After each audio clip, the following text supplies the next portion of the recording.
Apartment residential district will allow for a multi-unit residential development. North of the site is a single unit dwelling in the R1 residential district. South of the site is an auto parts store in the C4 commercial district and an industrial processing facility in the LM limited manufacturing district. East of the site is an undeveloped parcel with no zoning designation. West of the site, is a gas station in the CBD commercial plan development district, a church in the C2 commercial district.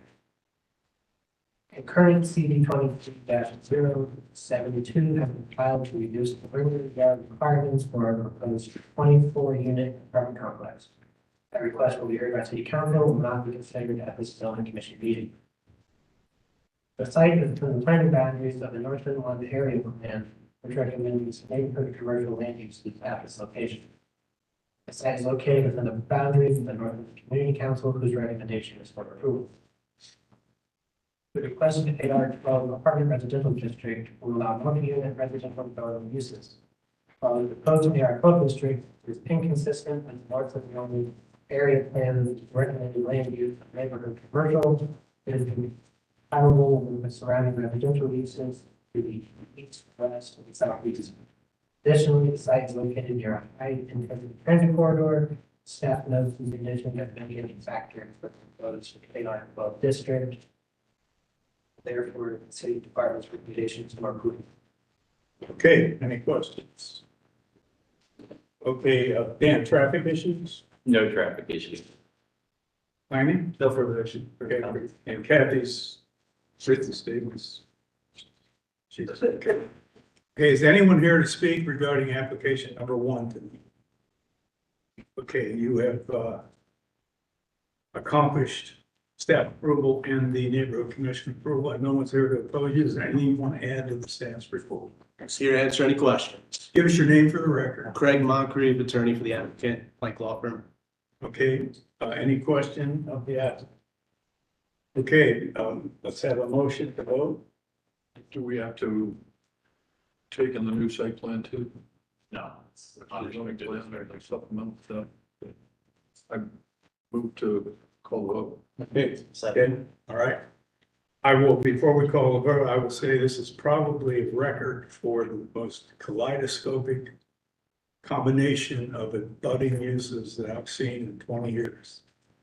They're changing the railroad to a bike path too, right next to it, so. Protect the existing ones. Have you talked to Kathy about protecting the wetlands that you're adjacent to? I know we've talked to Kathy at least about the trees and things like that. I don't think there was even really any issues with it based on the development. There's a pretty big setback, so.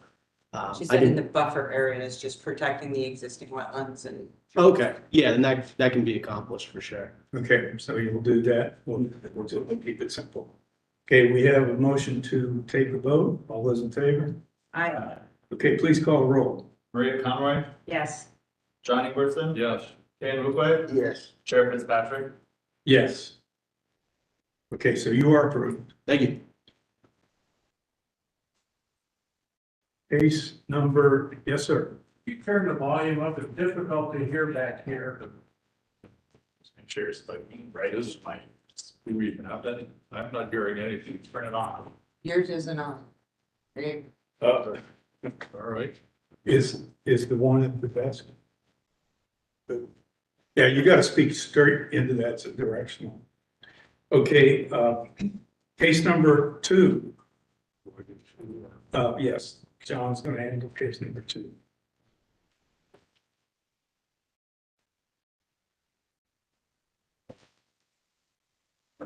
Case number 2, Z23-047, 6425 Viper at Drive.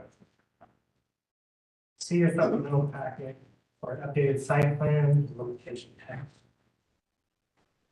The 7.91 acre site consists of one undeveloped parcel in the PDA planned unit development district. The requested LAR1 limited residential district will allow for the development of a multi-unit residential development, as shown on the submitted site plan. North of the site is a multi-unit development complex in the PUD 8 planned unit development district. South of the site is a multi-unit apartment development in the LAR 12 limited apartment residential district. East of the site is a single-unit development neighborhood in the PUD 8 planned unit development district. West of the site is a multi-unit apartment development in the AR 12 apartment residential district.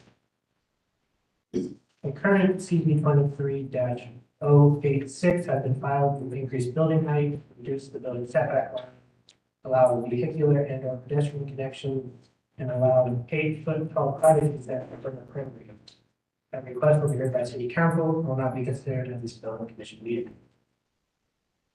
The site from the planning boundary to the southeast land use plan, low medium density residential land use at this location.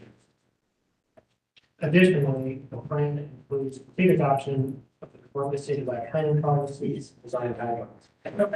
The site is located within the boundaries of the Greater Southeast Area Commission, whose recommendation for approval. The limitation text includes supplemental development standards that address building setbacks, particular and pedestrian access, right-of-way requirements, fencing, street trees, traffic controls, and connect, and include the commitment to develop the site in accordance with the submitted site plan. The requested LAR1 limited apartment residential district will allow the site to be developed with a 180-unit apartment complex.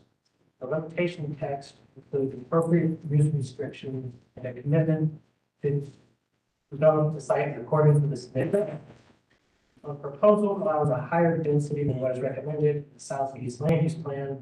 Staff notes the site's proximity to a primary corridor, access to transit, and existing multi-unit residential developments. Additionally, the submitted site plan is consistent with CTP design guidelines, allowing densities to be supported at this location. Therefore, the city department's recommendation for approval. Question? Traffic.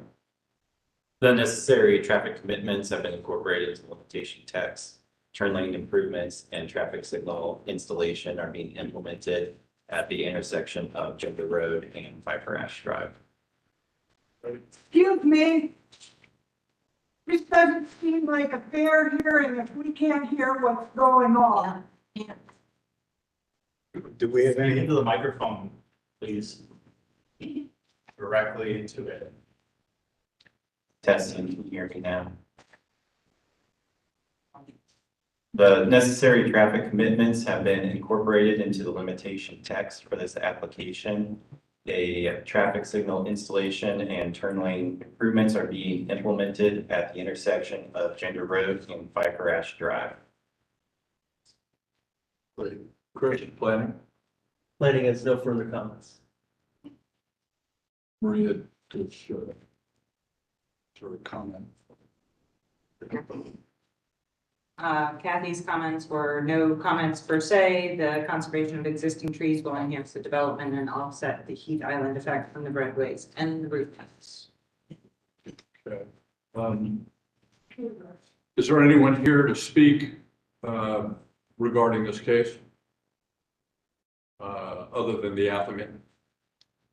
Dave, would you like to add anything? Yes, for the record, Dave Perry here as consultant to Homestead Companies on this application and also here. John Bezick, Vice President of Development for Homestead Companies.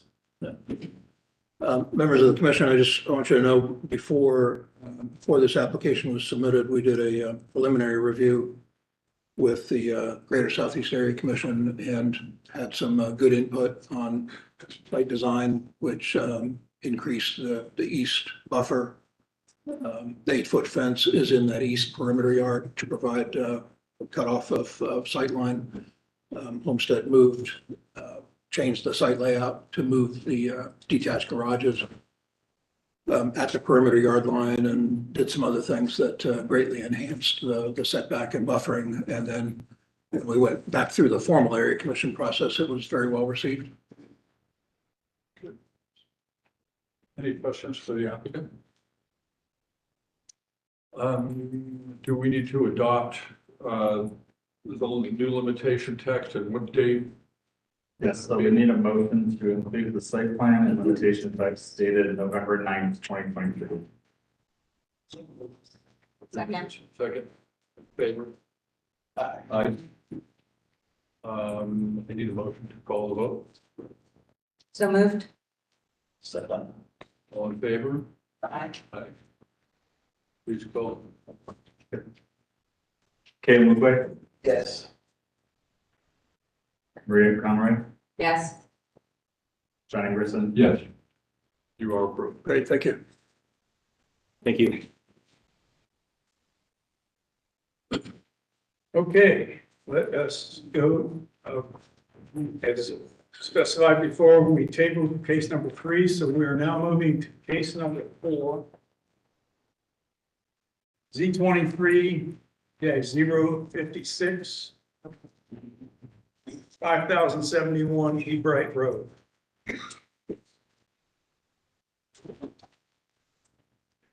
See your supplemental packet for an updated site plan, as well as an updated staff report pilot. The 10.97 acre site consists of 3 parcels developed with single unit dwellings and a telecommunications antenna in the R rural district. Additionally, the site is pending annexation within the city of Columbus. The requested ARLD apartment residential district will allow the site to be developed with a multi-unit residential development. North of the site are single-unit dwellings in the R rural district in Madison Township. South of the site are single-unit dwellings in the LARLD limited apartment residential district. East of the site is an undeveloped parcel in the LARLD limited apartment residential district.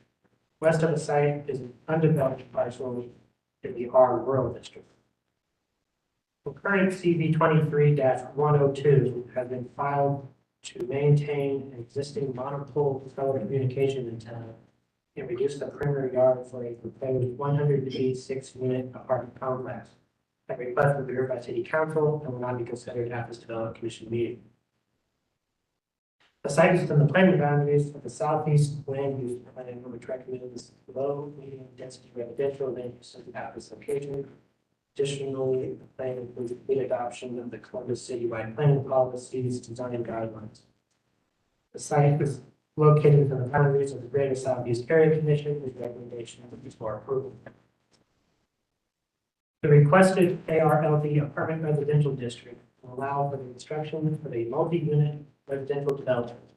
While the proposal is inconsistent with the land use recommendations of the Southeast Land Use Plan, staff note the proposal's compatibility with the adjacent existing phase 1 of the development and general consistency with C3PG design guidelines as mitigating factors.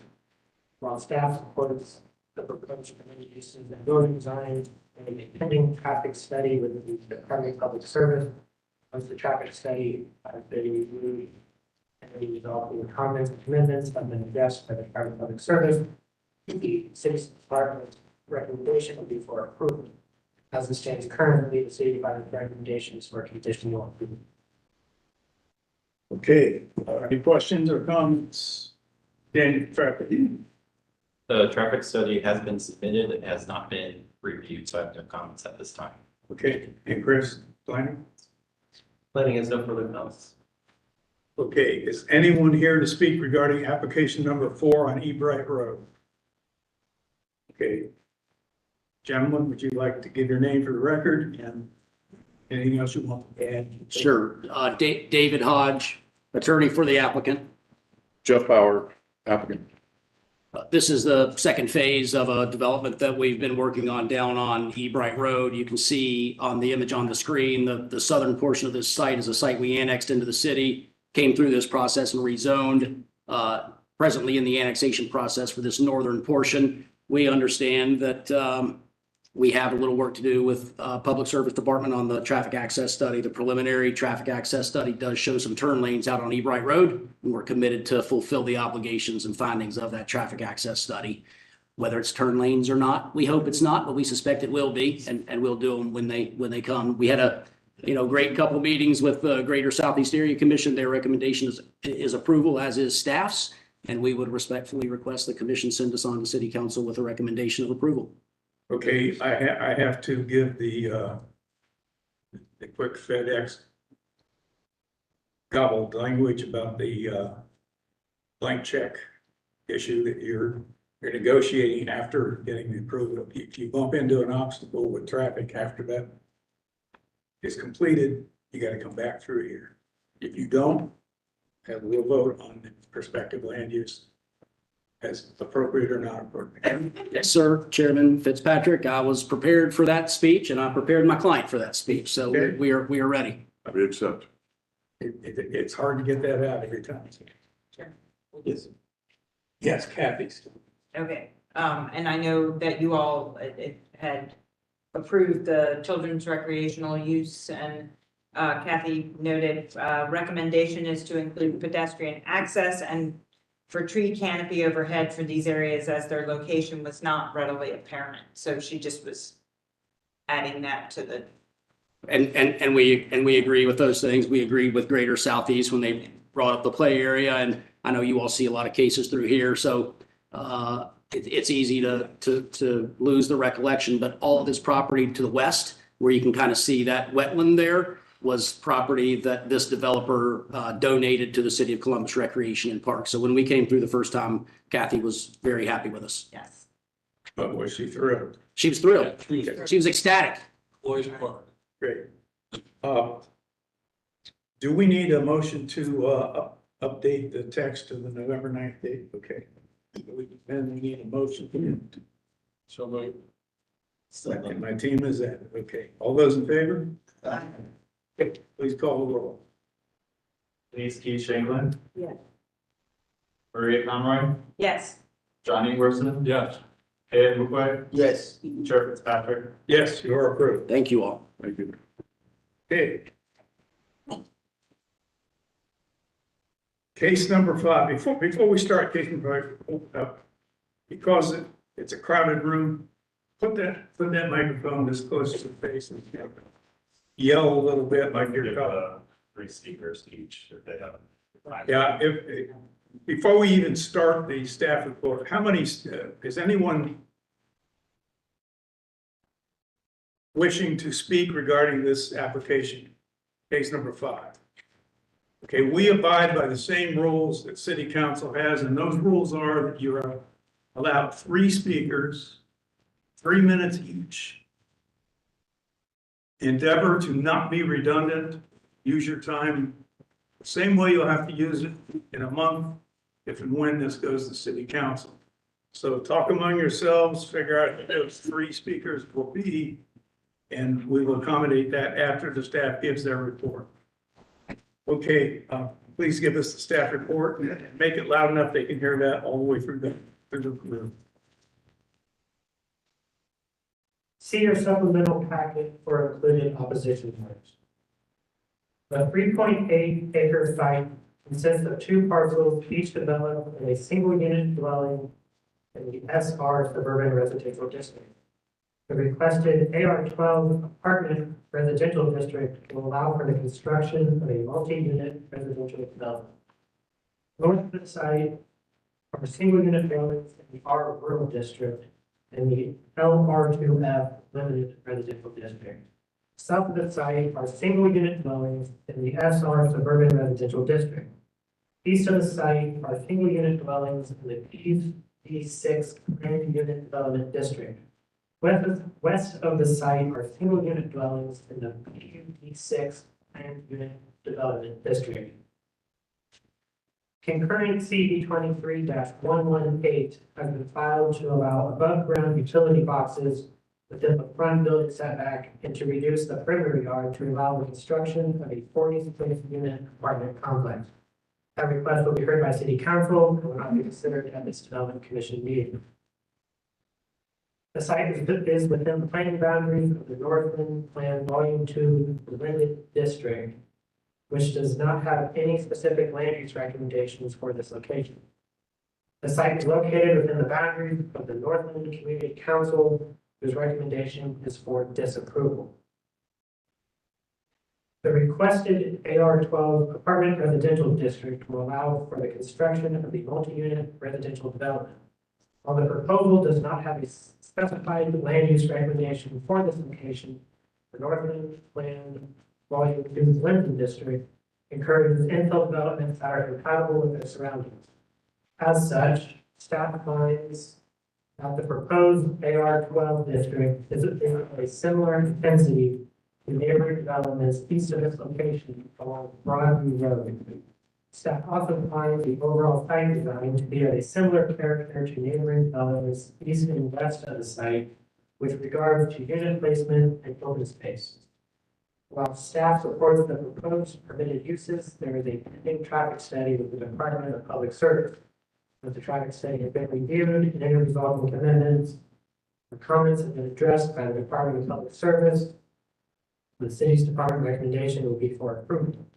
At this time, the city's department's recommendation is for conditional approval. Okay, any questions? Okay, Dan, traffic.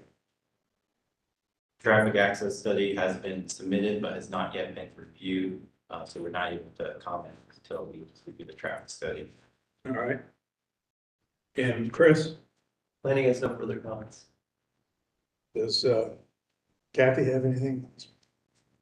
Kathy has basically protect existing large shade trees on the buffer where possible. Okay. I asked this question before. Have we come up with speakers? 3 speakers? Yes. You got them?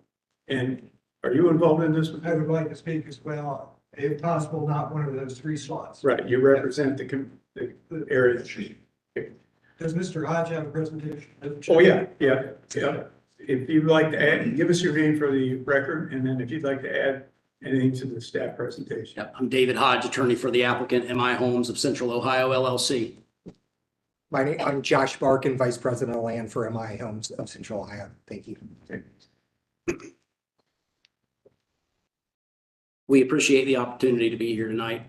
And this case, once you hear what Josh and I have to say, you've already heard what the city staff and planning and traffic management have to say, is really, I think, going to demonstrate what we are presently experiencing in the city of Columbus, and that's growth. The other thing that I think is clear, and I know this commission sees many cases all over the city of Columbus, is that infill development is hard. Infill development could be some of the most difficult zoning cases that you undertake as a property owner, as an applicant, and certainly as an advocate for development. Infill is hard, but it's necessary.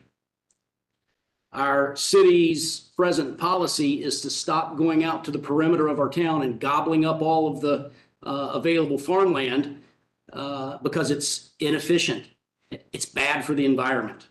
We have taken a policy position that we have to densify our core. We have to facilitate growth in the inner part of the city. Now, it might sound strange to call this infill because it is out on the perimeter, but it's an infill piece insofar as it is surrounded by development. If we decide that we're just going to not abide by the present policy, that we're going to throw that policy out the window, and that we're just going to do more of the past, then in the future, we're going to experience the present problems multiplied. And so I know this commission has seen many applications. You've heard many presentations from Kevin Wheeler and others in the city administration, but we are moving in a direction of densifying our city and creating an equitable development pattern. I saw that the projector wasn't working earlier. Not that I came more prepared than I normally would, but I do have some exhibits that I'd like to share with the commission to try to illustrate some of what we're talking about. If I could, Chairman Fitzpatrick. All of you, I'm sure, Josh, will you come up here and help me hold this? all of you are familiar with the intersection of Morse and Hamilton. Morse and Hamilton is a commercial intersection. South of Morse and Hamilton is the city of Gahanna. As you come up Hamilton Road, everything up through there is C4, CPD, C5, LC4. It is a decidedly commercial corridor up Hamilton Road to the new, S-turn loop that goes up to 161 and all of the growth up there. So this part of the city of Columbus is very intense. As we transition back from that, you have this entire corridor that I've highlighted here in black that's all zoned AR12. That's 12 units an acre, multifamily. You know what's interesting about that? That was done at another time. That was done when our practice and our policy in the city of Columbus was, you go around places, you talk about density and intensity, and it's like you have an expletive in your mouth. But that's when that was done. To an AR12, 12 dwelling units an acre. As you transition back, this is our site here, 3.8 acres, kind of a bowling alley shaped rectangular site. And you can see that it is surrounded by development. Now, our proposal is to AR12. All right. The adjacent developments are in a PUD 6. They were done in 03. Back in 03, we were doing things differently in the city of Columbus. These were PUD 6s back in 03. Now, what's interesting about this, we're not coming in here trying to propose intentional, not trying to propose the same thing as the adjacent properties. We have more units. We have 46 units on this, but they're smaller. It's not as large a living space on an individual unit basis as you have here. But what's interesting, and actually what the staff, I think, correctly said, let's stay here, Josh. What the staff correctly said in their staff report, and I think they chose their words wisely, was that the AR12 district is of similar intensity to neighboring developments. And what do they mean by that? If you look at what we're proposing on a building basis as it relates to the acreage we have, we're at about 12,500 square feet an acre of building cover. When you look over here to the west at the Ravines development, that's about the same. That's at 12,000 square feet of cover per acre. When you go up here to the north, they're at about 20,000 square feet of cover. When you go down here to the new townhouses, which is interesting because it's a similar use, they're at about 10,000 square feet of cover per acre. So what we're proposing to do here is appropriate from an intensity of development perspective.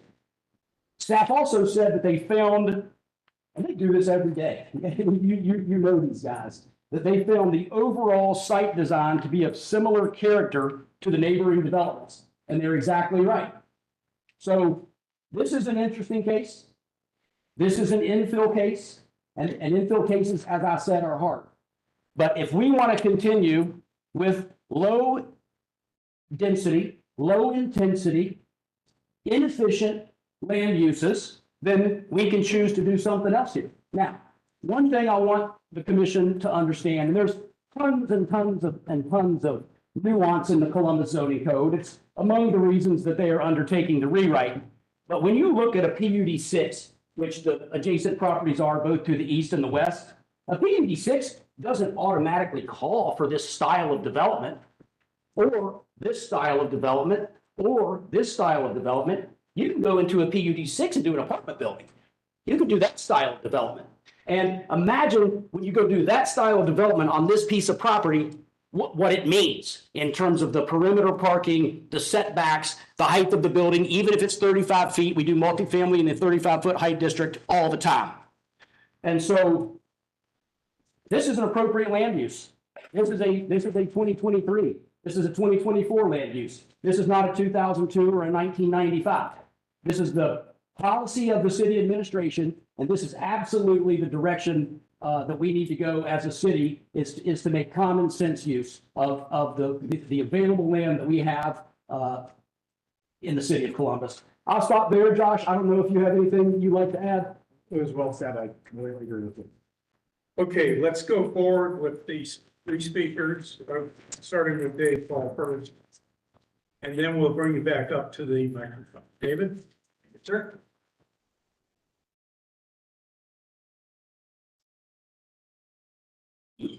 Thank you, Chair Fitzpatrick, members of the commission. I'm Dave Paul. I co-chair the Northland Community Council Development Committee, and of course, we see each other frequently, and so thank you for your time. Speak up, please. I'll give you the microphone. Yep, I'll move it a little closer. Can you hear me now? Yes. Yeah. Okay. Thank you again for the time to speak with you about this case. We met with Mr. Hodge and with representatives of MI Homes on October 25th to discuss this and other cases. At the end of the evening, our committee formed a recommendation on this case, which was unanimously 16-0 for disapproval. If it's all right, and I think it'll be faster if I just read the statement that I appended as our sort of summary of that recommendation at the end of our report. You may have our report. The committee felt that the proposed AR12 district at a density of 12.1 units per acre was not an appropriate transitional, and I'm going to emphasize that, transitional use of this small parcel, 4 acres. Small in particular relative to the developments already established to the east, west, and north of the site, which is surrounded by larger and fully developed PV6 and SR districts to the east, west, and south, and an R2 district to the northeast, all having no more than 6 units per acre. While higher density multifamily districts are found along North Hamilton Road, Cherry Bottom Road, and Morse Road, the historical development pattern in and the character of the subject area and of Blendon District generally, away from the corridors, continues to be predominantly low-density, single-family housing. The applicant was invited by the committee to consider a lower density more compatible with the surrounding residential districts, but declined to do so. Let me step away from that statement just to say, I understand what Mr. Hodge is talking about in terms of city policy. And I agree with it generally, so does our committee. That doesn't mean we feel that we should shoehorn higher density projects into locations where they're surrounded by low density. We believe that there's still a market for lower density housing and will continue to be. And also those who've already invested in it should see their investment respected as opposed to this kind of infill development that is not, despite staff's comments, which again, I understand, but we don't feel it's similar to the developments that surround it. You really need to get to the commercial corridor along Hamilton, the residential that's immediately behind the commercial, where it's a transition. This is a very odd transition from 6 units in every direction to 12 back to 6. And so our committee felt this was really far more intense. We were certainly visited by a number of the neighbors that you won't hear from tonight. I think they influenced us. There were some folks who were saying that they wished that the property was never developed. We tried to assure them that's probably not an option because the developer does have the right to develop it. But we do think that responsible development is called for at this location. One of the, again, few remaining sites in this district. So thank you for your time. Any questions? Thank you.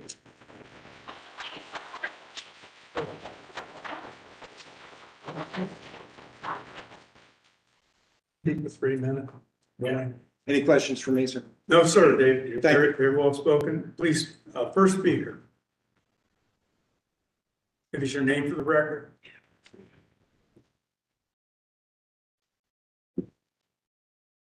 Hi, my name is Sue Machniak.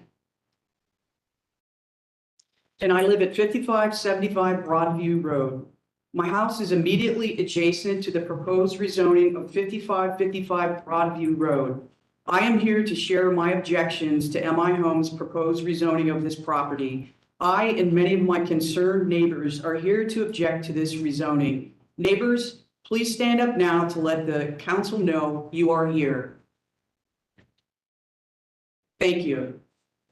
I just bought this house and moved in on June 13th, 2023. At the time, I thought I had 2 neighbors immediately adjacent to the west of my property. I never would have purchased the house had I known MI Homes wanted to build 46 apartments or townhomes immediately adjacent to my home.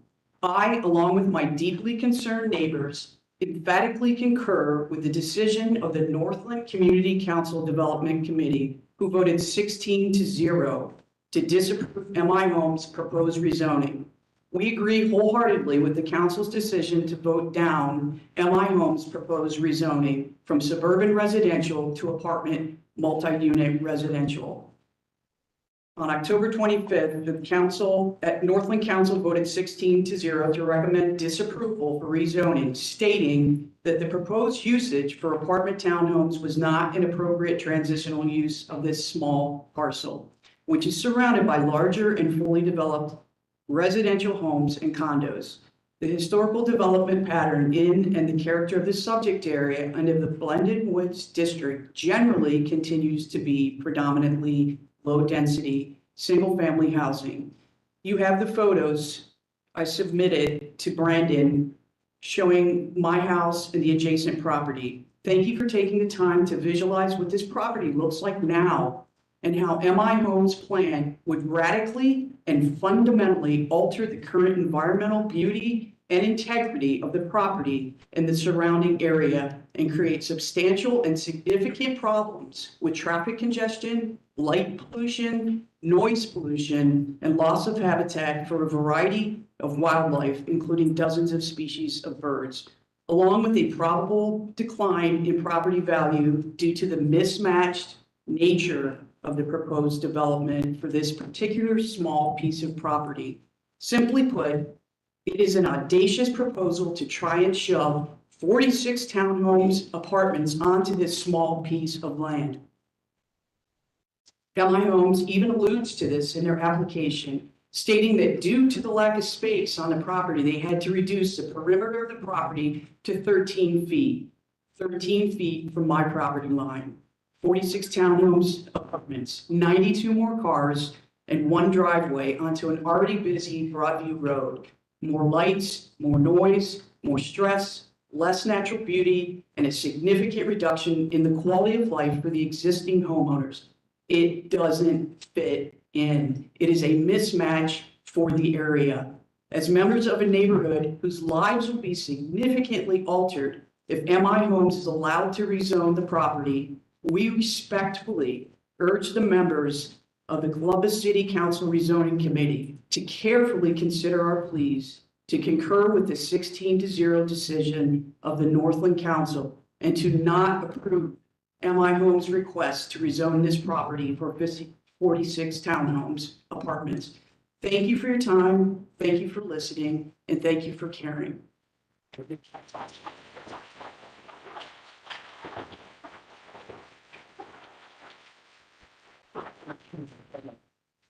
Can I ask if you can show us where her house is? All right, yes, Can you show us your house? could you show us on the map where your house is? Yeah, it's, you'll be able to come up here? It, Right here, it's my back porch, 13 feet, they want. okay. Okay, let's have the next speaker. Give us your name for the record and tell us what comments you have. Good evening. My name is Julie Lohr, and I live at 3999 Sylvaner Drive, Columbus, Ohio. I am right to the east of this property. My back door is right there next to the property, and if they change the easement that they're talking about for the patios, it'll be less than 50 feet from my sunroom. Our privacy will be gone. I understand the policies that the city wants to take care of, but you know, there is so much change that is not necessary. This is just too many homes on a very small area. I've been in my home for 20 years. I've watched developers come and go because they did not choose to build in that area. It's a very beautiful green space. I have some pictures, Brandon. I don't know if you have the pictures that I sent, and they're much more real than a picture like that, because you can see on these pictures, like it's right outside my back door. We're just trying to protect the integrity of the area and our not having our homes devalued. We understand that the property is probably going to be done at some point in time, but this is just way too much. The appropriate traditional use of this very small area, the proposal to transition to 46 two-story townhomes or apartments in less than 4 acres. I live that, if you're looking at the east at the bottom, ours is almost 14 acres and we have 102 homes. I understand, what you're saying. We've got a lot of people in those areas, but they're also much larger areas. So it is really important to take those things into account. Policies can be altered. I mean, everything isn't 1, 2, 3. Sometimes we have to make changes. I appreciate you listening to what we have to say. We've got beautiful green space in there. We have deer, we've got birds, there's a creek running through there. What is going to happen to the creek that is running through there? It's just unbelievable that we would destroy that much property just to be sure to follow the new policies to fill in all the space. So it's something I think we really should consider. If you want to see my pictures, I can pass them around to you. You have them? Okay. I think it's important to look at them. It's just a very narrow area. And we just need to, we hope that you will consider not accepting this offer and protecting the area until they find something that is reasonable. And we thank you very much for your time and consideration.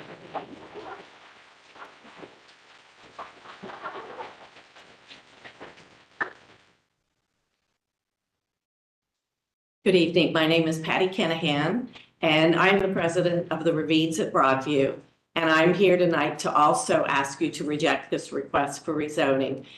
We are a caring, loving community. We're mostly retired, but we currently have 33 homes building to 47. So we still have some homes that will be built where this property is being proposed, which has us concerned. Not only for the lack of green space and wildlife, but also for the fact that we lose a lot of privacy that we currently are enjoying.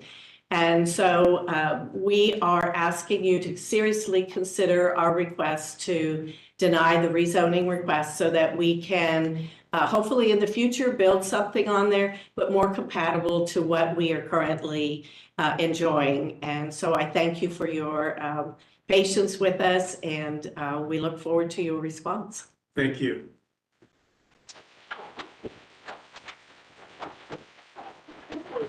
Do you have a rebuttal to the questions of density, proximity?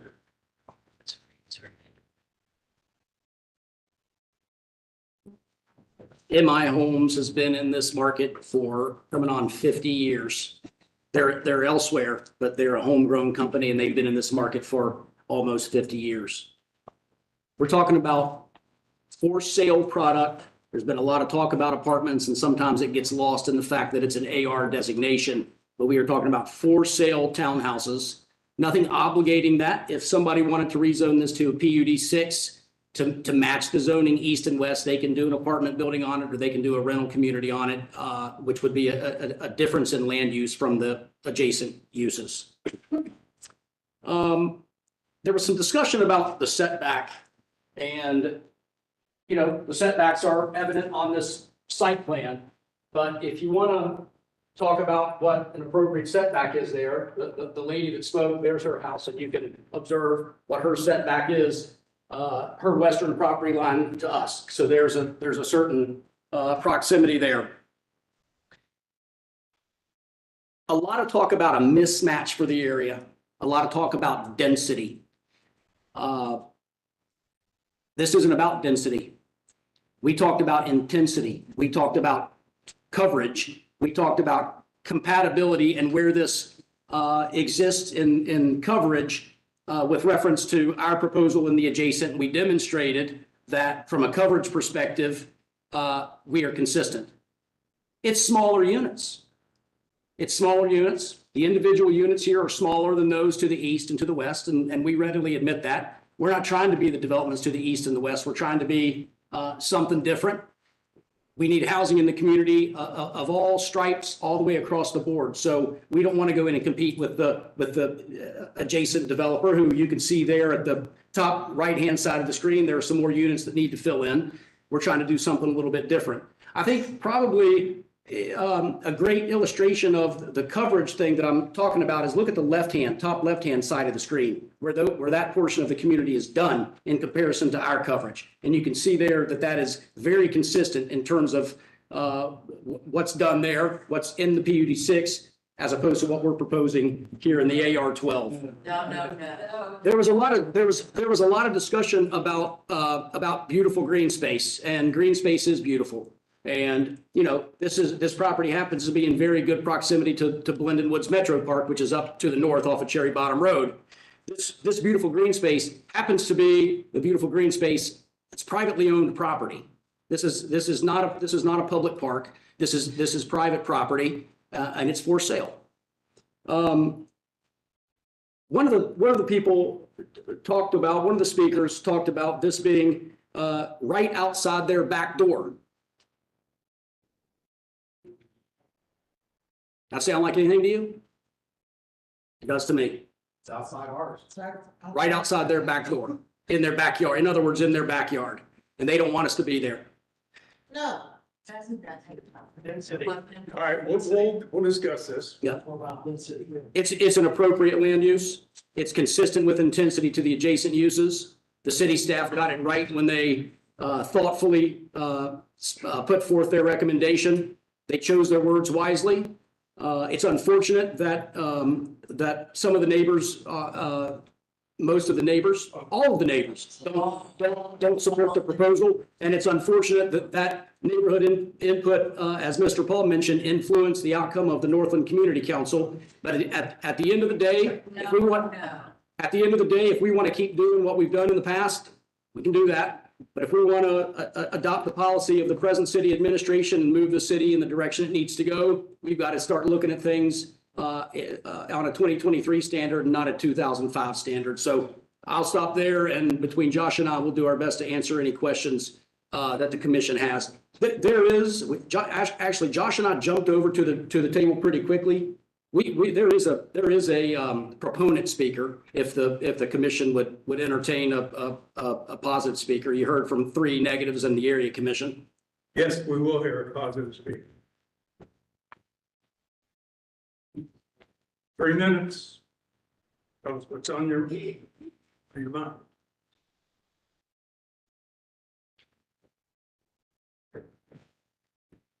Thank you, members, for your time. Hello, I am Ben Babo. My wife, Holly, and I own the property, and it previously was our home.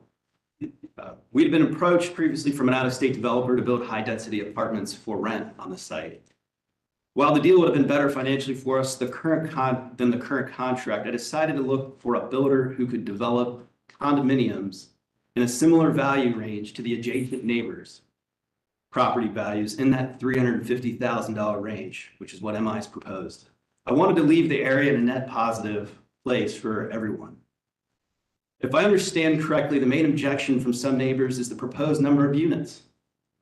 The economic reality for this, after looking at the development costs, the number of units is needed for the project to be condos for sale.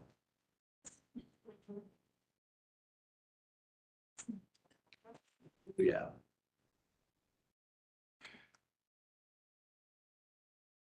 The cost of the roads and infrastructure has all risen significantly.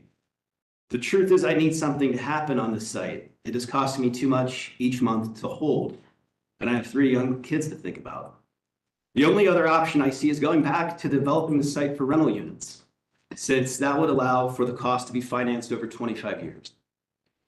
Would 36 apartments be better for the neighbors? I certainly don't believe so. The benefit for the neighbors of having condos for sale versus apartments for rent is that by and large, condo owners typically have that pride of ownership. If a resident is not abiding by the HOA rules, the HOA can foreclose. Whereas if a tenant is being disruptive, it could drag on for years before any action is taken. And we've had that instance. And so When I lived there, I agree there is an abundance of wildlife since it's mostly a grassy area with trees. That wildlife that was coming from a 600-acre park that's just 3 minutes away. I see what MI has proposed is by far the best possible outcome for this site. And I really do thank you for your time. Okay, thank you. All right, David. I have two comments. Number one, I've been chairman of this commission for a long time. We have seen a project very similar to this was adjacent to Don Scott Airport. It had large estate type homes surrounding it. And it was not approved because as my friend here, John, stated, it had a layout that looked like an ear of corn. This layout, in order to compress all this product into the tight rectangular bowling alley, as you said, site, puts very limited design strictures on it. 3 people are architects, we have a city planner, and we have a wise one. It doesn't appeal to me, it doesn't look the same to me by any imagination. Secondly, the city's stress on finding places to put density, finding places to create housing for the growing population of Central Ohio. I've been through the seminars, I've been at public open houses for soliciting input on the new zoning language that's going to be created. And in every case, they talk about corridors. Morse Road would be a corridor. High Street's a corridor. You can imagine it's a collector street. That's where the density is anticipated in the city. This is a little bit more of a reserve. Yes. In my opinion, I've had many architects that have come to me, especially back in the good old days when I only had one pair of pants and one shoe. They would say, hey, I got this property, it's this big, what can you get on it? How much can you get on it? And we'd run lines and we'd cram as much as we could get in there. And this is what the site plan looks like. I know you're up against the wall, you don't have a lot of latitude, but the reason you don't have a lot of latitude is because this is not going to accommodate 46 units, whether it's apartments or it's condos. I appreciate the effort. And I'm only speaking consistency with the truth that I've seen in this commission for a couple decades. It's a good plan, but this isn't the right place for this plan, in my opinion. I'd like John to weigh in on this. He was outspoken about the Don Scott location. I mean, it's well executed for what it is, but it is an infill as you presented. And it's, the density is a bit jarring in terms of the building mapping. I don't know that there's enough site there to do anything else than stay in some kind of a grid to use the property efficiently. But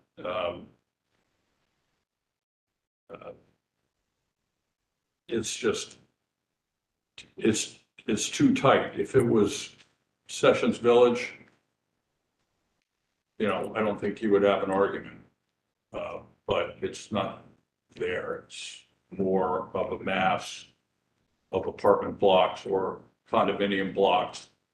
And that's the way it's going to read visually to anybody that lives around the perimeter of it. So I don't know that there's any other way you can hide it, and I think that regrettably, your neighbor, the first speaker, has got a really tight setback, but I think anybody else with a 13-foot setback has got their nose up to the glass a little too much. Hey, you have any comment? I would certainly think that there's, we would entertain a rezoning of this for another density. And there's places where this exact plan might be more successful, but not shoehorned, in my opinion, into the place that it's presented. Maria, you have any comments? Yeah, my main sense of it is more that transition issue. And this is kind of a bump instead of kind of the more step down.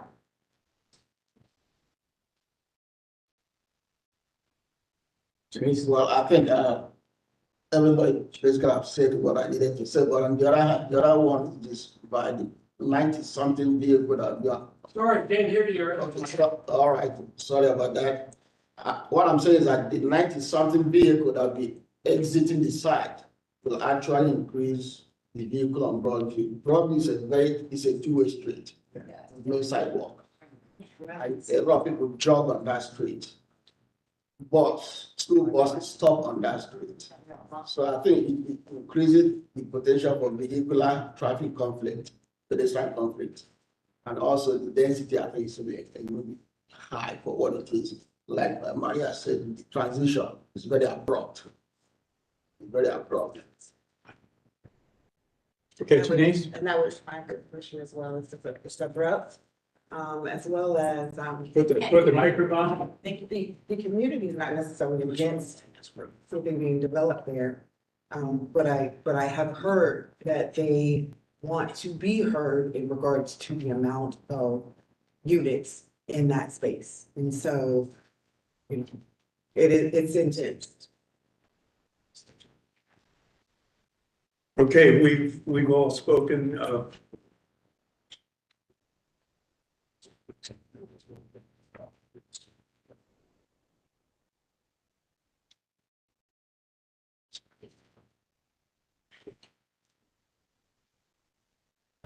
Thank you for the feedback and having us. A couple thoughts. So even at less, even at less units, bigger units, I mean, you could have the same layout. I mean, MI has not been in front of this body very much in the last 5 or 6 years. We usually build in the suburbs. We don't have a lot of places where we push density edgy, and this is the reason we like this particular site. We spent a lot of time driving the area. We studied this product. It's product that we build in Cincinnati, Chicago, and Minneapolis, and really liked, has been successful. And high quality product, mid $300,000 housing that we thought would be appropriate here in smaller units, and it would fit within the area. From the standpoint of the site, yes, it's a straight shot. I mean, we have subdivisions all over the city that you have straight shots and back-to-back houses and things all over. It's disappointing to hear that everybody is very focused on one metric here of density. There's a lot of things we could do. The buildings could be the same size, less units, the same things, but we tried to do that to keep some level of buffer. The 13 feet is to the patio, not to the building unit. We do have the open space in the middle, which is more than some of the surrounding developments can say. That this is something we were proud of and we thought would fit in and sell really well. With that, we have 2 minutes, 90 seconds to convene.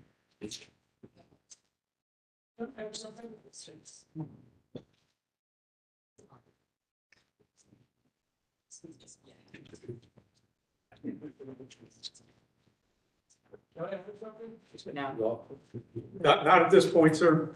Okay.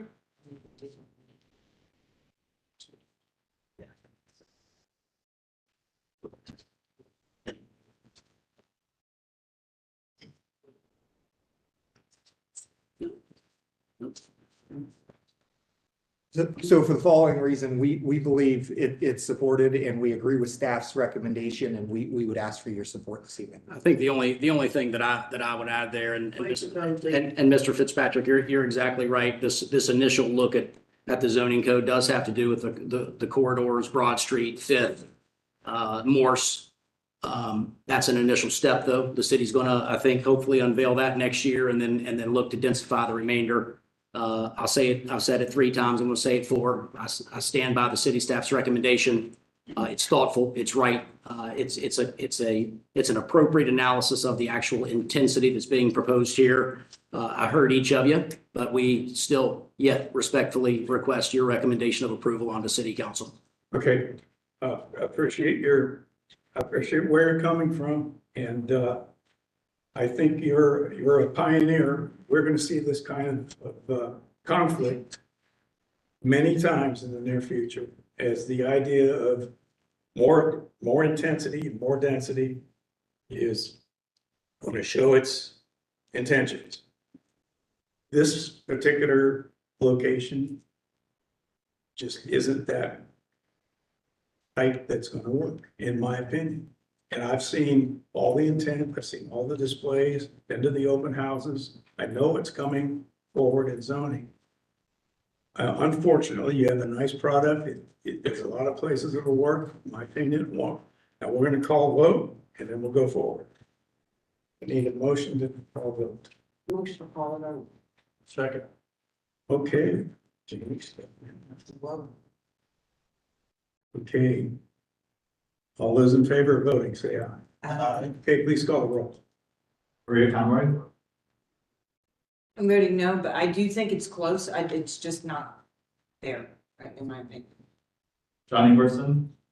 And I'm gonna vote no. There are nice aspects of this plan. It's well thought out, put together, but it's just there isn't enough buffer between the neighborhood to make it its own piece. I'll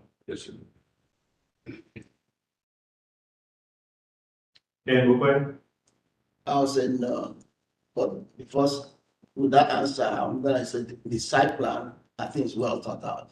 There's no question about that. But I think a little bit tweaking, reducing the density will really help. If you drive through Broadview, you will notice that the transition you're talking about is not gentle, it's very abrupt. So I think revisiting the density will be a big help. Janice Keith-Shanklin. I'm gonna say no as well.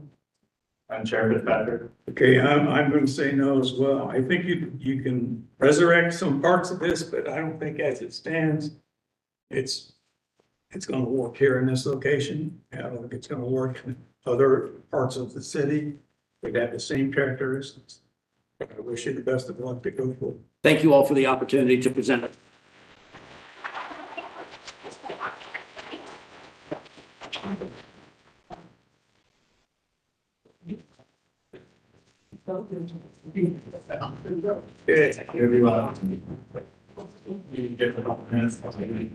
Yeah. Now we're now.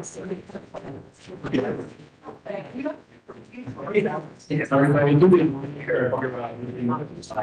We have a agenda to carry on this, so.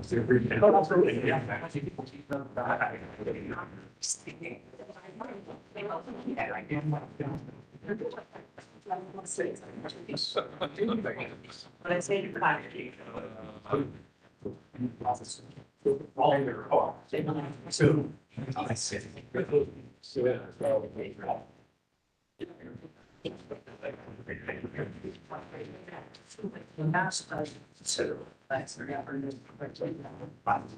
Okay, let's start with case number 6, Z21-090, 1500 Airpoint Drive.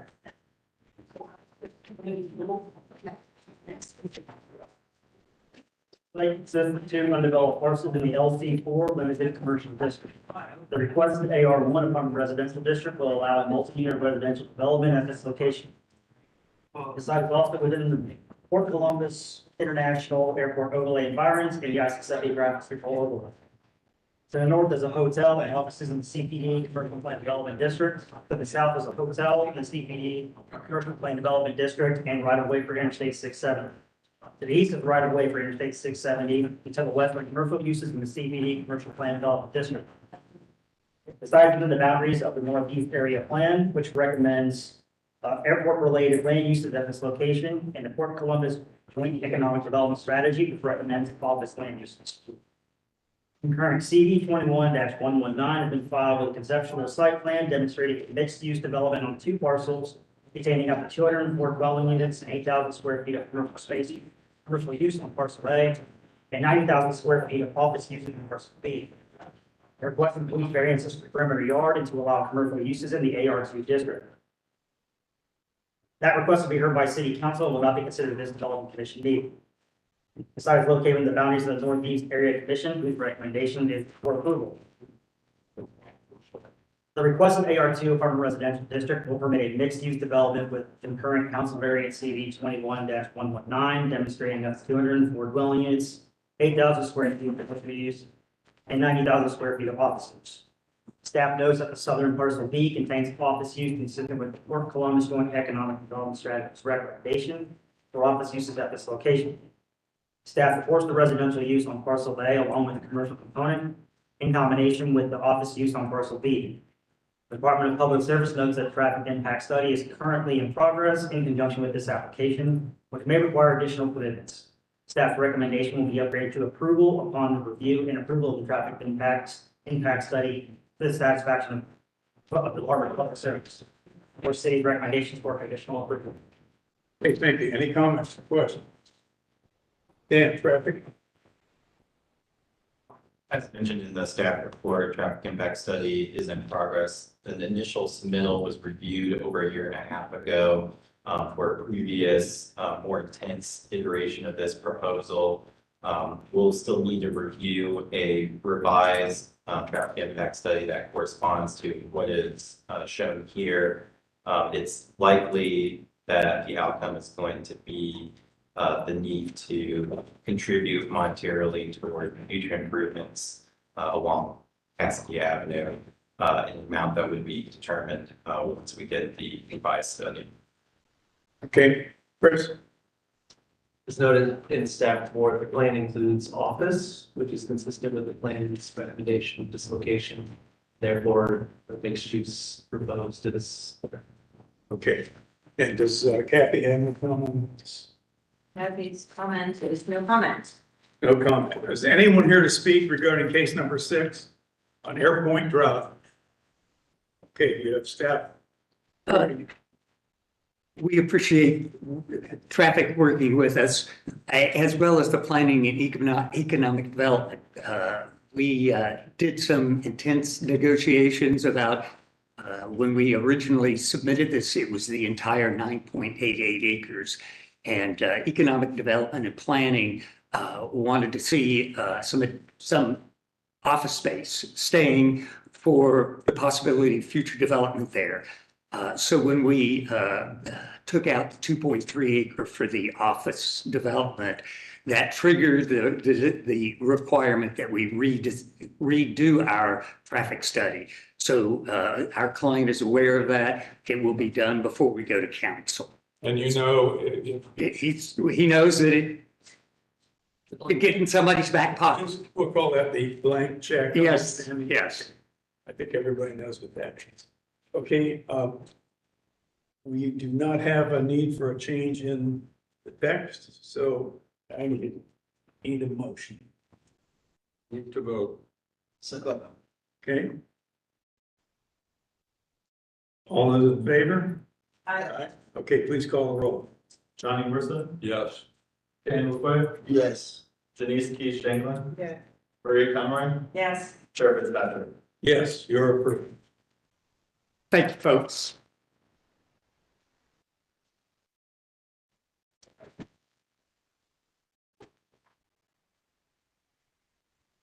Okay, case number 7. Z23-055 3680 Westerville Road. In your supplemental packets, you'll find a site plan, which is just a better version of the site plan that was in your site report. No changes have been made to that site plan. You'll also find the Northeast Area Commission's recommendation for approval, as well as 9 letters of opposition to the project that are included. Most of the opposition stems from not wanting to see low-income housing, higher density at this location, and just an overall traffic issue as far as anything coming down Westerville Road. The site consists of 1 parcel containing a nonprofit agency and 3 undeveloped parcels in the LC2 limited commercial and R1 residential districts. The requested AR1 apartment residential district will allow a multi-unit residential development at this location. To the north is a commercial garage and undeveloped land in the R1 residential district. To the south are single-unit dwellings in the R1 residential district and SR suburban residential districts. To the east is a multi-unit residential development in the ARLD apartment residential district and single-unit dwellings in the SR suburban residential district. To the left is manufacturing and the M2 manufacturing district. Besides the boundaries of the Northeast Area Plan, which recommends low-density residential land uses at this location. Concurrent CV 23-101 has been filed demonstrating a 264-unit apartment complex and includes variance for building setback lines, perimeter yard, and parking lot screening. That request will be heard by City Council, will not be considered at this Development Commission meeting. The site is located within the boundaries of the Northeast Area Commission, whose recommendation is for approval. The requested AR1 apartment residential district will permit a multi-unit residential development with concurrent council variance CV 23-101, demonstrating a 264-unit apartment complex. While the proposal is not consistent with the Northeast Area Plan's land use recommendation for low-density residential, staff notes the proposal is compatible with the existing adjacent multi-unit residential development. Staff also recognizes that this site's location on a primary corridor is a mitigating factor to the inconsistency with the recommended land use and are supportive of the proposal. The Department of Public Service can support the request conditioned on the applicant contributing toward potential future pedestrian crossing infrastructure in the event of a future transit line being established along Westerville Road in the vicinity of the site.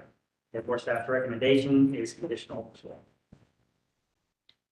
Okay, any questions? We have staff. Okay, traffic. The traffic access study has been approved for this application. The turn lane improvements will be required at the site access point to Westerville Road. In regard to the condition that's in the staff report, when it came to actually formulating specific language for that commitment, it really became clear that in consideration that routing of bus lines is within the purview of CODA and not within the city. There wasn't really a way to make that commitment work in a way that was enforceable. So what we've done is decided to instead require a shared use path to be constructed along the Westerville Road frontage rather than the sidewalk that would otherwise be required. That way that we can at least begin a bike and pedestrian supported corridor along Westerville Road. Okay. Chris? Planning is supportive of the overall site plan. We ask that the applicant continue to work with Recreation Parks with regards to providing an easement or other provisions along the creek bed that provide an east-west potential connection. Okay, any questions? Kathy probably has something to say. Is Kathy listed? On Westerville, it said this will not impact approvals, but any impact to trees in the SPCZ will require mitigation. Okay. Medication. Mitigation. Oh, mitigation. Stream corridor protection. Okay, is there anyone here to speak regarding this application? We have one person in the back. Two people there. Okay, David, you want to add anything to the staff's report?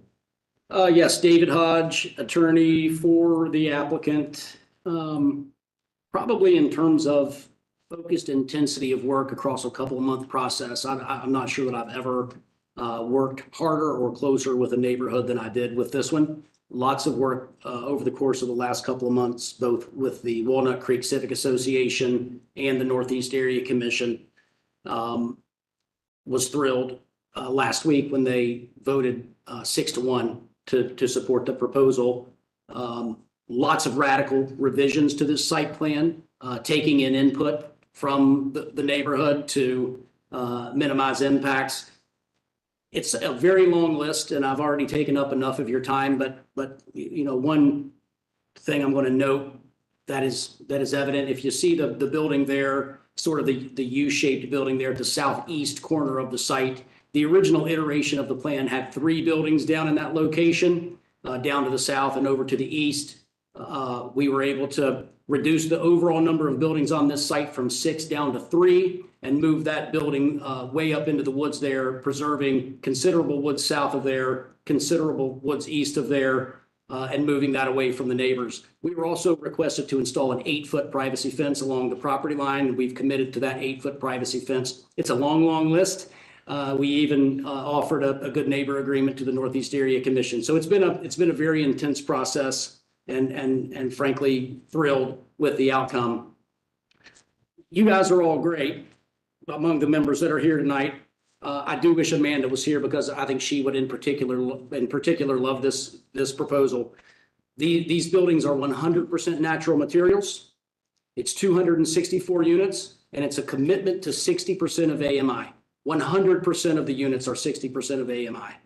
If you're familiar with this part of town, it's on the east side of Westerville Road between Ennis and Morse, and a lovely neighborhood to the south and to the east in Walnut Creek. But if you drive up and down this section of Morse, Westerville Road, you know that this is a part of town that really needs this type of investment. As the crow flies, great proximity here to Easton, a really great developer who's gone to bat, stood tall with me every step of the way through this neighborhood process, made the necessary commitments, and we earned that recommendation of approval. My colleague Eric Zartman, who helps me every day of my life, I'd be gone without him, told me after we got the recommendation from the Northeast Area Commission that I should frame it. I don't know if I'm going to frame it, but I'm going to read it to the commission. The Northeast Area Commission approves the council variance rezoning with a majority yes vote. The commission felt that the difficulty and complexity of this application was a challenge for both the developers and the neighborhood constituents. The demands from the Walnut Creek occupants, neighbors, civic members were many, but were received respectfully by the developers and the representing attorney. After much discussion, the majority of the commissioners felt that a sincere effort was made to meet the housing demands of the community and produce a viable and appealing product for the area. I ain't giving myself a pat on the back, but I did my job here, and hopefully the commission, we'll hear from some of the neighbors, but hopefully the commission here can see fit to send this on to council with a recommendation of approval. Thank you, Dave. Okay, you each have 3 minutes to express your concerns. Start with your names for the record, please. Thank you. My name is Donald Cantrell. I'm a resident of Walnut Creek subdivision, and I'm here to represent the Walnut Creek Civic Association. I'd like to read a prepared statement from our executive secretary for the Walnut Creek Association, and she's also a member of the North Area Commission. Her name is Chanel McDonald Yakubu. Her letter reads, I'm unable to attend today's meeting in person. I'm writing to express my strong opposition to the proposed zoning variance for the property located on 3680 Westerville Road, Columbus, Ohio. This variance would allow for the construction of Elmonton Capital apartment complex, which I believe would have a negative impact on our community.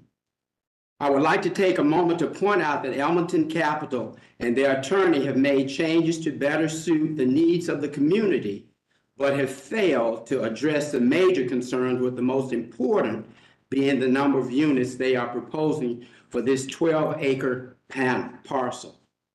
For another concern is the impact of this development on our already overcrowded community. We are currently experiencing a strain on our existing infrastructure. The addition of this proposal would only exacerbate these problems.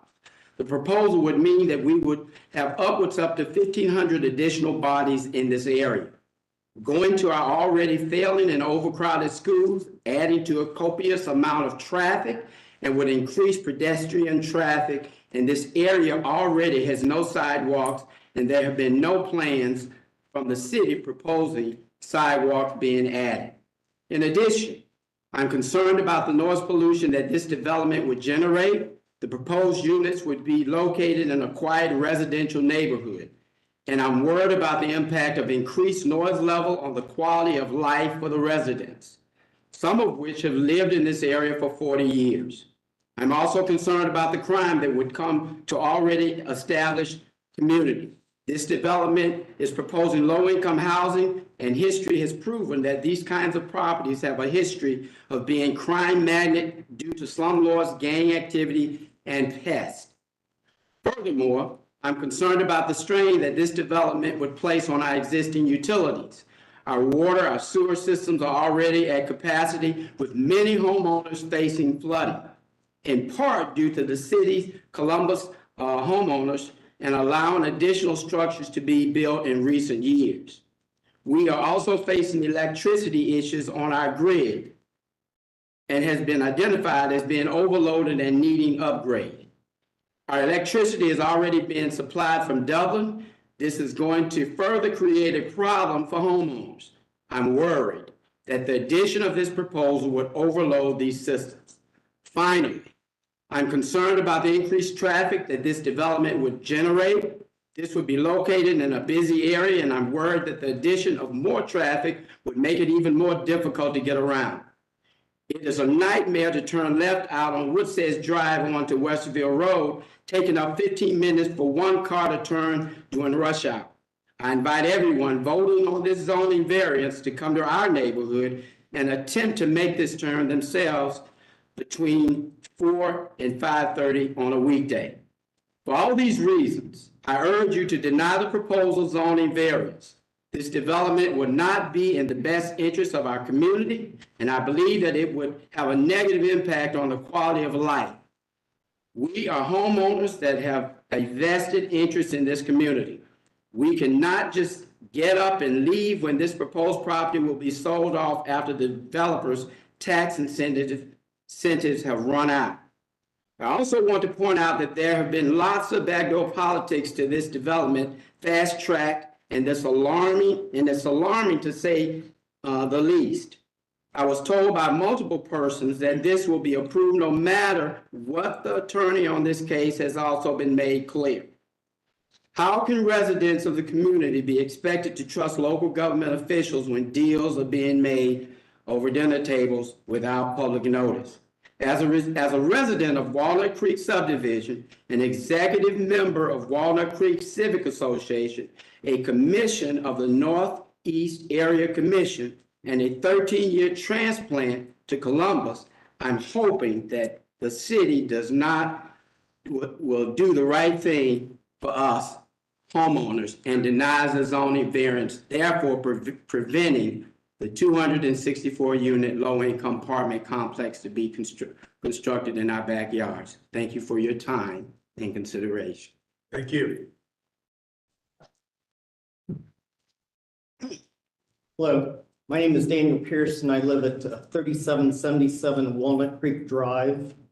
Been a resident there for about 18 years. I'm going to read a letter that my next door neighbor and friend, Mr. Cantrell, wrote because he was reading the other letter. So I'm here to do that for him. So thank you all for the opportunity to express my concerns in opposition to the proposed zoning variance for the property located at 3680 Westerville Road, Elmington Capital Apartment Complex in Columbus, Ohio. This variance would allow 264-unit construction on a small parcel of land to accommodate approximately 1,500 people or more in our densely populated community. We are currently experiencing traffic congestion north and south on Westerville Road between Ennis Road and Morris Road. This overflow results in cars using the second entrance into Woods Edge Ridge Road to access Walnut Creek. Constant traffic has produced cars being hit even though speed bumps have been installed. We've had several fatalities at the intersection of Walnut Creek and Westerville Road, which ended in the driver's car overturned and he was burned alive. Several of the officers from the Columbus Police Department indicated that this was the most dangerous intersection in the city of Columbus. The noise level has continued to create a challenge with emergency vehicles traveling down Westerville Road into Walnut Creek subdivision morning and late evening. If this project is approved, there will be an influx of school-aged students who will be dropped off and picked up at this site by Columbus City Schools, where no sidewalks and flashing lights will be installed. There have been no substantial commitment from the city or the developer to ensure that this will be provided for the safety of our kids. Mr. Cantrell has personally taken videos and pictures of the traffic congestion on Westerville Road and forwarded to the North Area Commission. Moreover, he has made several requests for the traffic study that was mentioned by the representative of the project to be shared with the Walnut Creek Civic Association without success. His wife and he have lived and owned their home on Walnut Creek Drive for 47 years and are members of the Walnut Creek Civic Association. We have witnessed the oversaturation of apartments, halfway units, and investors purchasing single-family homes for rental. We understand the city of Columbus' mission for providing low-income housing, however, not in a community where it will be negatively impacted an existing well-established neighborhood. The representative of this project has assured us that this has already been secured comments from the city to approve the project. It is our hope that you will take a pause and address our concerns to the Walnut Creek Association and some of the allegations regarding management and current properties of the owned by Ellington Capital. Please vote no. And I stand by these words, like I said, even though they were Mr. Cantrell's as well. Thank you for your time. Thank you for your input. I would also like, if we have some time, if you could pull Westerville Road up, the picture of Westerville Road, if you could pull that up on the screen again. I'd like to show you what we're talking about. Is that possible? The actual Westerville Road, yes. Yes. All up and down Westerville Road, north and south, east and west of those side streets, a heavily, just tremendous amount of traffic between the hours of 4 and 6 o'clock. That traffic is backed up all the way to Ennis Road, and the Woods Edge street that goes into Walnut Creek is a run through, what I call a run through, or overflow for traffic who doesn't want to wait for the light at the corner of Westerville Road and Walnut Creek. And so we get traffic coming through our neighborhood consistently. And so I would appreciate it if you would give great pause and look at the traffic report. We have not seen that. I understand that there had been one done. Can you, sir, can you share with us when that was done? You're saying when the traffic count was completed? Yes. I can pull that up.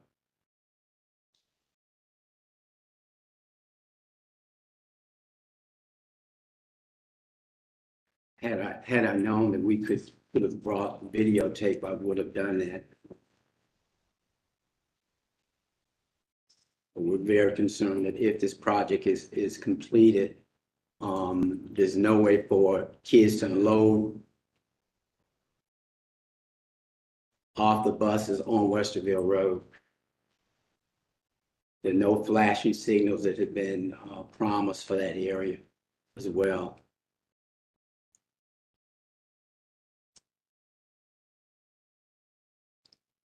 Sorry, it'll take additional time. The count that was used for this study was carried forward from a previous study for a church that's proposed immediately to the south of this location. It's not actually on that study. So when was that done, sir?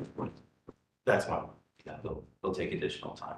So it's really not a current traffic assessment? Any action we take tonight, any action It's conditioned upon the traffic report coming to light and certain agreements being made by the applicant to make the city happy. And if they don't make those, if they find it impossible to make those commitments, what happens tonight is canceled and they have to come back and re-present. That's my blank check comment. Now let's get the applicant back up. Thank you. Thank you. Yes. I did find the date of the count. It was January 19th, 2023.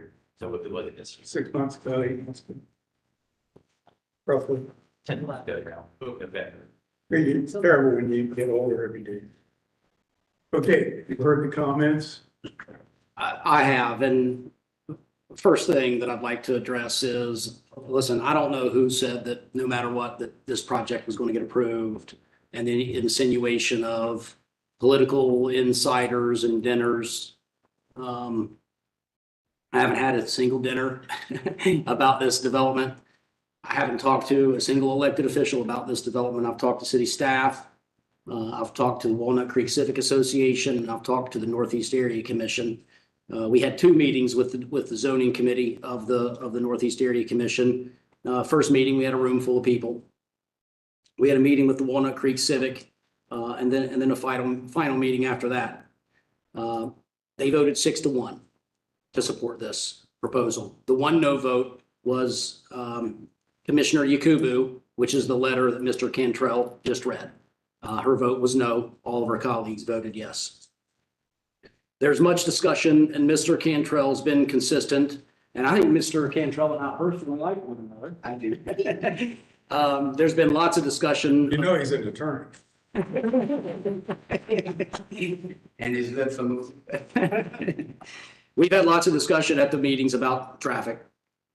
And a traffic access study was conducted, reviewed, approved, and turn lanes are warranted and turn lanes will be installed on Westerville Road. We had lots of discussion about pedestrians, and I readily admit Westerville Road is not great for pedestrians. The city planning staff, very early on when we met with this, asked us to make sure that a pedestrian could get from the east side of this site to the west side of the site at Westerville Road. And you'll notice on the site plan that a pedestrian can do that. We have crosswalks that they can get all over this site. We were recently asked, as Mr. Moorhead earlier said, to go away from a sidewalk along the Westerville Road frontage and do a 10-foot shared use path. This site plan reflects that 10-foot shared use path. We did that. The pedestrian connectivity has to start somewhere.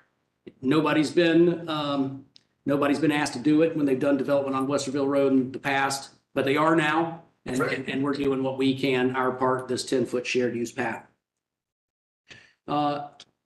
Schools, which was mentioned, we reached out to the schools. I reached out to Columbus Public. They're very well aware of this development. They say there are no capacity issues at the schools that will predominantly be served by kids that live here.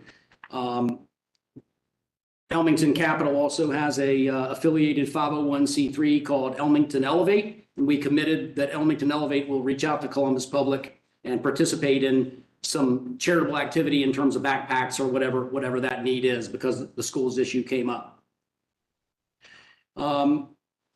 It's a good project. It's a tough project. It's not too dense of a project. I've been before this commission on many projects far more dense than this. It's an undeveloped piece of property. One thing that we haven't mentioned is the entirety of the property is presently owned by the Ebenezer Methodist Church. Ebenezer Methodist is presently in Linden. They are selling that facility in Linden. They are also selling us this northern portion of the property so that they can have the proceeds to do their church and a soccer pitch here on the remainder of the property. So the southern portion of the property that you see there being split out from this will remain low intensity with reference to the single family and multifamily residential neighborhoods to the south and to the east of this. Mr.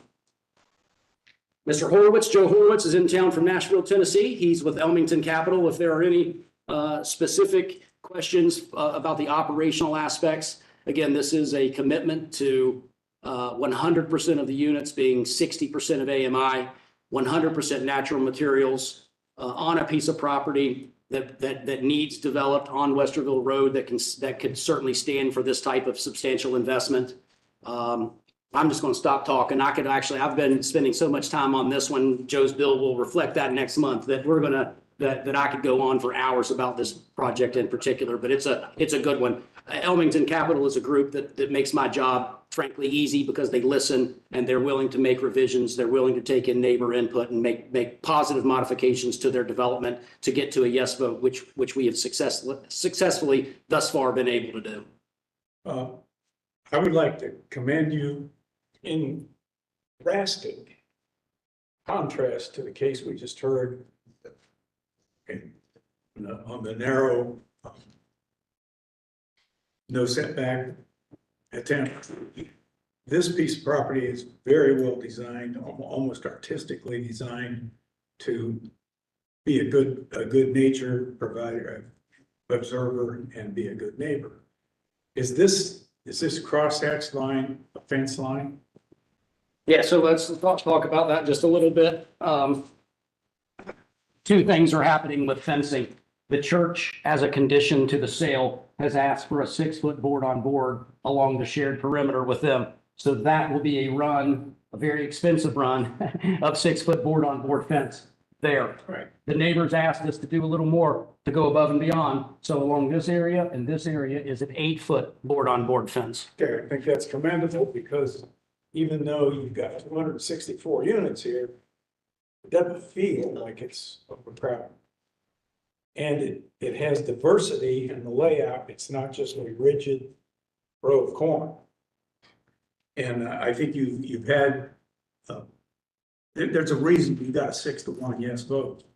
So I think you have listened and you have responded rightfully. Now, I heard comments by the speakers about the utilities being overloaded and electric and storm. Those are all managed and mandated by the Franklin County engineer or whatever engineering entity dictates the issuance of building permits and the approval for an occupancy permit.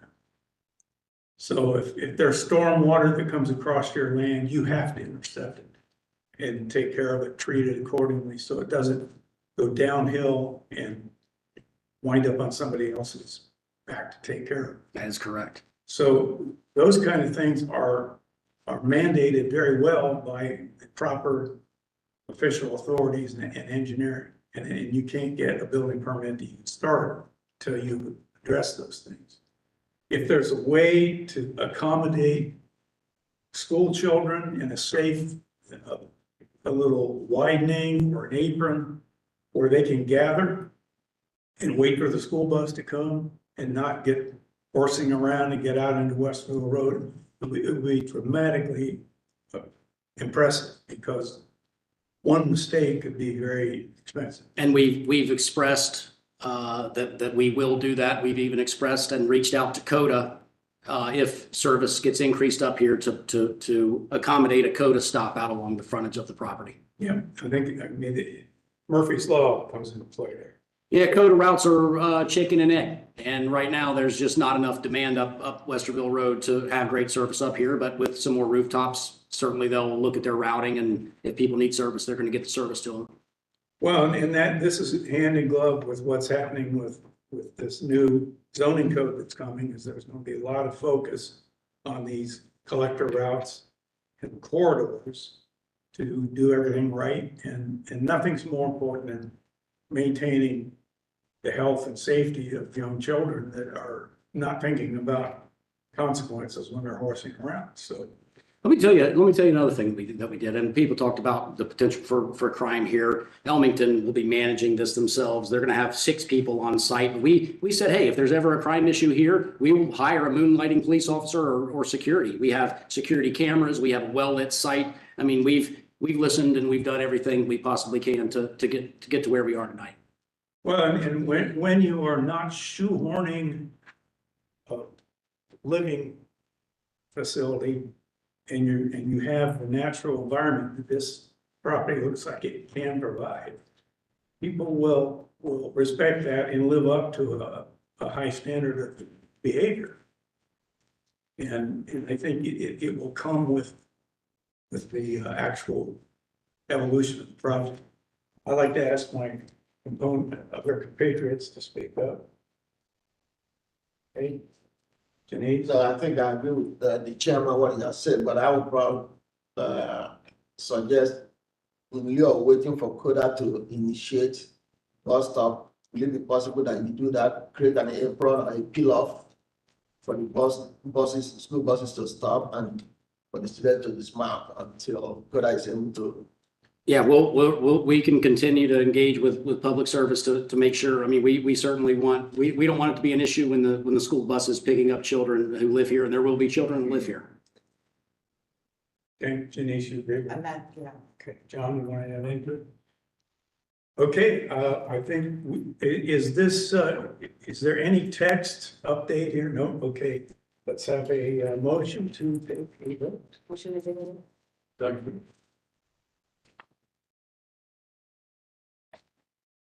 Okay, all those in favor of taking the vote, say aye. Aye, please call. Dan Buquet, Yes. Janice Keith Shanklin, Yes. Maria Conroy, Yes. John Ingwerson, Yes. Trevor Fitzpatrick. Yes, you're approved. Thank you all very much. Make sure you frame the letter. Say it again. So make sure you frame the letter. I might frame that letter. Okay, moving right along to case number 8. Z23-054 1160 Camden Avenue. Much going on packet, so far, one testimony, one opposition letter, and a first draft implementation test. The 12.5 acre site is an undeveloped parcel in the M manufacturing district. The requested ARLD apartment residential district will allow a 217 apartment complex as shown on the submitted site plan. North of the site is a recycling facility in the M manufacturing district. East of the site is a metal warehouse in the M manufacturing district. South of the site is an undeveloped lot in the M manufacturing district. West of the site is a landscaping warehouse in the M manufacturing district. An auto repair garage in the M manufacturing district. Single unit and multi-unit residential developments in the AR1 apartment residential district and R4 residential district. The site is located within the planning boundaries of the Willow Grove neighborhood plan, which recommends light industrial land use at its location. Site located within the boundaries of the Willow Grove Area Commission, whose recommendation is for approval. At the time this report was written, the applicant has agreed to convert this application into an ARLD request. Staff has received a site plan showing an apartment complex containing 217 units, but had not yet received the implementation text. The city department's recommendation is for approval. The requested LARD limited apartment residential district will allow development of a 217 unit apartment complex. The implementation text includes appropriate use restrictions and a commitment to building the site as demonstrated on the submitted site plan. Although the Miller Grove neighborhood plan recommends light industrial land use at this location, the submitted site plan incorporates high design features that are consistent with the C2B2 design guidelines. Additionally, the proposed use will not add any inconveniences to the area as there are existing residential uses west and south of the site. Okay, thank you. Any comments, questions? Dan, traffic issues?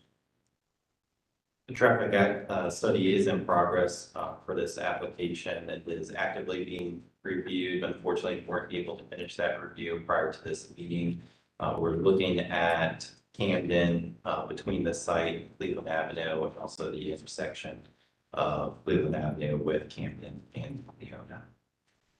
Okay. Chris? Planning is in support and has no further comments. I'll just note that they did make substantial site plan revisions to accommodate our initial comments. Okay, great. And is Kathy on board with this? Yeah. Okay. Is anyone here to speak regarding case number 8? Yes.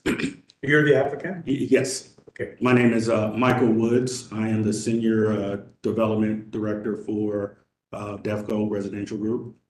I would like to say that we had a great opportunity to work with the community at Milo Grogan to really, I believe, come up with a great project. The project itself is 100%, 60% AMI, 217 units, so it is affordable housing. Our approach to the project was to really create a high-end multifamily development with a lot of park area, a lot of green area, a lot of area that we believe that will be a significant improvement to the Milo urban area. Okay, you want to get your name in on the record? Yes, Dominic Spencer. Okay. Any questions or comments? Yeah. Okay, you have got staff approval and the area commission approval. And you do understand the blank check comment. Okay, it's between you and traffic. You don't work something out, you come back and see us again. Gotcha. Okay, need a motion to call. Chair, we do have, Oh, the text of the site plan, vote dated 11/7. okay, need a motion to incorporate the 11/7/23 text and site plan, yes. I have a position, Oh, you, yes. okay, did you raise your hand when I did not see anything. oh, you were being shy. Okay, let's listen to the opposition and we may call you back up.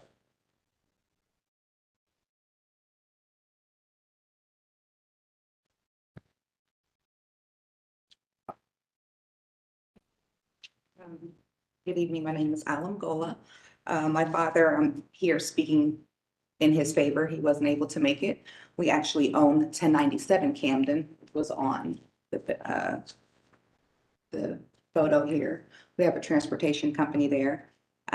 We wrote an opposition to express our strong opposition to the proposed zoning change application, specifically the attempt to rezone 1160 Camden Avenue, property of a manufacturing district, to an apartment residential district. We firmly believe that the proposed change allowing the construction of a multi-story, multifamily building is not in line with the previous Milo Grogan neighborhood master plans and will negatively impact this community.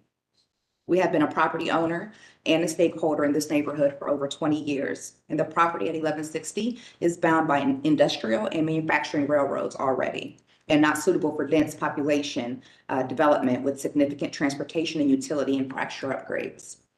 Introducing a densely populated multifamily development in this area will likely create traffic congestion problems, making it increasingly challenging and dangerous for residents to navigate the neighborhood. Camden Avenue is not designed to handle traffic for such densely populated development. The previous Milo Grogan neighborhood master plan was a result of thorough and careful planning and has designated 1160 Camden for light industrial use. Deviating from this plan contradicts the well thought out vision that our community has for its future. Furthermore, it's essential to note that there are numerous properties within our neighborhood that are correctly zoned for multifamily developments.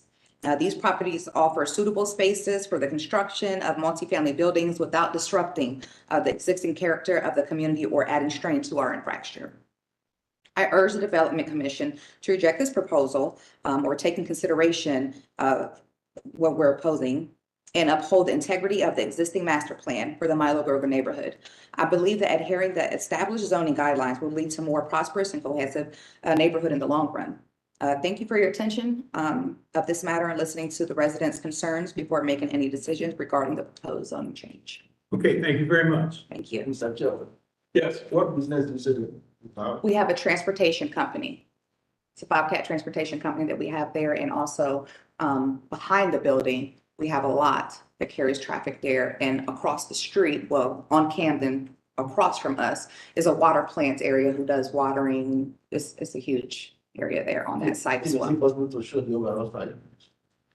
Previously, that empty lot, the empty lot where they are going to be building at right now, used to be an asphalt company there.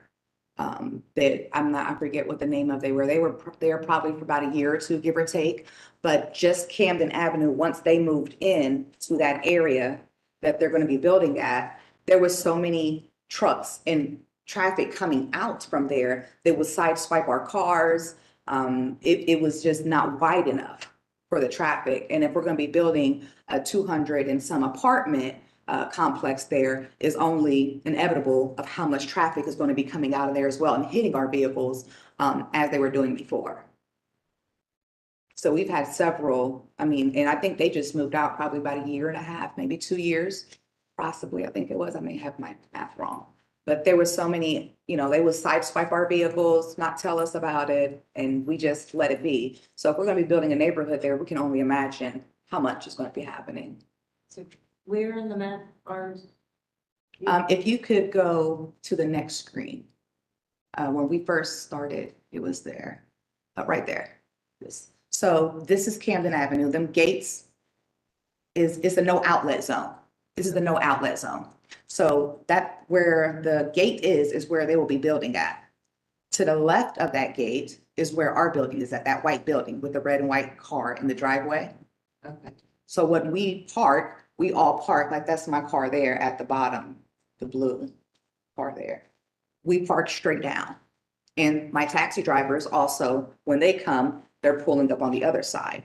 So we have two lanes here going, but when traffic comes out of that gate area, there is not enough room there. It's not wide enough on Camden.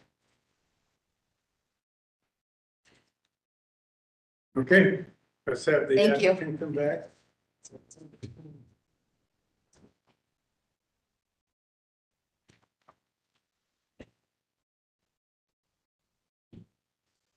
In response, I would like to say that we did meet with the neighborhood. The community was extremely ecstatic for the project. We were by the commission voted 10-0 to move forward with the project. The project itself, if you look at the actual neighborhood itself, if you go back to kind of the overview of the neighborhood, it's very interesting from just a pure planning standpoint. There is the fabric of the neighborhood itself, right, that runs, you know, to the east there, and then of course you get this industrial zone. Well, that industrial zone has been like that for a while, so it's not the best of areas, nor has it been kept the best for the last few years. Therefore, the neighborhood itself is extremely ecstatic to see quality development that's going to happen within that area that can first and foremost add to the value of the homes that are in that area. Second and foremost, she mentioned Camden Avenue. As part of what we're doing, we're going to do some improvements to Camden Avenue. We are going to add sidewalks from our site all the way to Cleveland Avenue as a way to have neighbors be able to access the line on Cleveland Avenue. We believe that our development will add sufficient value to not only the immediate area, but that whole area from a residential standpoint. Yeah, I'd say that parcel is pretty isolated if it was ever going to be industrial. Yes, and if it was industrial, as you mentioned, you're going to have trucks, you're going to have different vehicles basically going through a residential neighborhood to get to a industrial area. Right. All right, I think we got the picture. Any questions or comments? Do we need to update anything here? Yes, site plan, the limitation. 11.7? Site, or the text is 11.7, actually, that's site plan. October 17th, but fill those dates in the 32. All right, need a motion to approve? Can I ask, Yes. Michael, can I ask you a question? Yes, sir. What happens when your tenants move in and then start complaining about noise coming from services? Right, so if you look at the site plan and how we set the site plan up and see where our buildings are, when you first come in, they will be located to the east of our entry to the north there. Right, so when you first come in, that is our residential leasing office. So our buildings itself kind of sit a little further back to kind of make its own little community there, to be able to buffer, you know, any of the industrial noise and stuff. It's really kind of creating its own neighborhood within its area. Okay, we need a motion to, Chair, it's just I misspoke, it's just the limitation time stated on it said you already had the same. all right, to upgrade the, limitation text to the version dated 11/7/23. So moved. Second. Okay, all those in favor of, I need a motion to, all those in favor of that addition, say aye. Okay, now a motion to vote. Motion to vote. Okay, Denise? Second. Okay, all those in favor of voting, say aye. Aye. Okay, please call the roll. Janice Key Shanklin, Yes. Maria Conroy, Yes. Johnny Grissom, Yes. Ken McQuaid, Yes. Chair Fitzpatrick. Yes, you're approved. Thank you.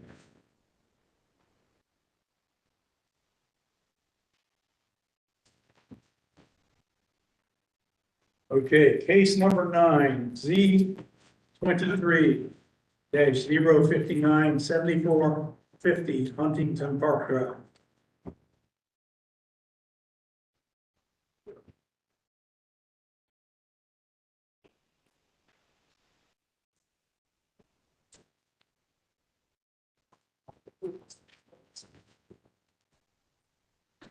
Your supplemental. In your supplemental packet, you'll find updated site plan and standard recommendation form from the Farming Communities Coalition. 7.38 acre site consists of 2 parcels, one of which is developed with a commercial building. The requested ARO apartment office district will allow multi-unit residential development and limited commercial and office uses. To the south and west of the site are commercial developments in CPD Commercial Plan Development District. To the north of the site is the undeveloped parcel in the CPD Commercial Plan Development District. To the west of the site is railroad right-of-way. The site is within the planning boundaries of the Far North Area Plan, which recommends employment center land uses at this location. Concurrent CB 23-119 has been filed and includes a variance to reduce the required perimeter yard for an apartment complex of 204 units. That request will be heard by Columbus City Council and will not be considered at this development commission meeting. Site is located within the boundaries of the Far North Columbus Communities Coalition, which reviewed this case on November 7th and recommended approval. They did it. They did, yes, unanimously, I believe. The proposed ARO apartment office district will allow redevelopment of the site, multi-unit residential development, and limited commercial and office uses. The requested ARO district is generally consistent with the Far North Area Plan with regards to land use recommendation. It's consistent with the surrounding zoning and development pattern along this portion of Huntington Park Drive. This request does not represent an addition of an incompatible use to the area, and thus city department's recommendation is approved.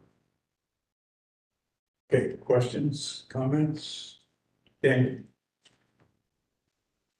No traffic issues with this rezoning application. Okay, Chris? No further comments. That's Kathy. Fine. Okay, is anyone here to speak regarding case number 9? Okay, got staff approval, got area commission approval. Do you have any pictures or documents you want for any? None for this one. David Hodge, attorney for the applicant, and I'm happy to answer any questions. I don't have any questions. Did a good job. All right, motion to vote. Motion to vote. Second. All those in favor? All right. Please call the roll. Maria Conroy, Yes. Johnny Grissom, Yes. Ken McQuaid, Yes. Denise Key Shanklin, Yes. Chair Fitzpatrick. Yes, you are approved. Thank you all.